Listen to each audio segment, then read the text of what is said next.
Hey guys, it's Brett Secor with Keller Williams. Today we brought in a special guest, Justin from Renew Restoration, who's going to be talking a little bit about what happens if you get mold in your unit and what the remediation looks like.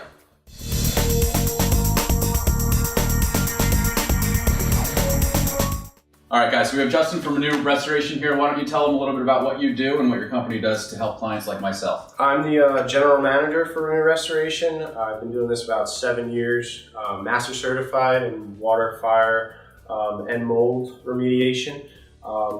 With mold, it's important first when you get to an individual's home to identify the source of the issue, whether it be relative humidity or direct water contact. The bottom line is mold cannot grow without water. So once the source is identified, then it's pretty easy to put a scope of work together and get an estimate to provide to the customer to let them know, what they're up against.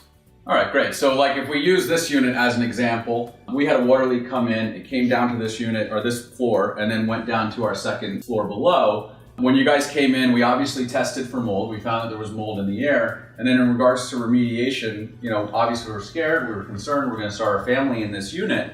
But you guys made us feel comfortable by doing, the steps you took in order to make everything better. Absolutely. We rely heavily on the data. Sometimes it's more visibly evident than you don't necessarily need the data. But it's important because of the fact that there's 100,000 different species of mold, and not all molds affect us and are harmful for us. It's the ones that really grow on building materials and are water damage indicators that are the harmful ones for us. So, in Brett's case, we identified what species of mold were here, where the water was coming from. It was obviously coming from overhead, leaking through. We removed as much of the affected material that could be removed, as long as it's not structural. We remove everything, treat the structure, clean, disinfect, to sanitize, and then set up proper air scrubbing to clean the air and, post-test the environment to make sure that we're back down to a condition 1 state. Definitely. And that's something that made us feel comfortable seeing the end result and know that the air is clean. So we're able to come back, we're going to start closing up the walls, finish the project, and then we'll come in and test one more time just to make sure before we move in that all is safe and we have nothing to be concerned about. Absolutely, that's the right way to do it. People hear mold and their first gut reaction is, oh my God, I gotta run away. It's not always the case when it comes to mold. Specifically, there's a lot of different molds, like I said, that don't affect people in a negative way. So, there's a lot of things that could be done cost effectively too, if you understand what's causing the issue. Proper dehumidification is very important, especially in basements and things like that.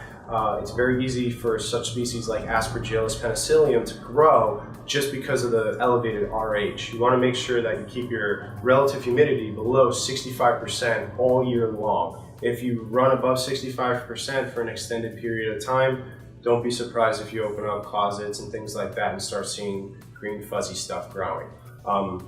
In that case, it may not be a total removal of things. It's just removing the spores because there was not that direct water contact. So things grew topically on the sheetrock.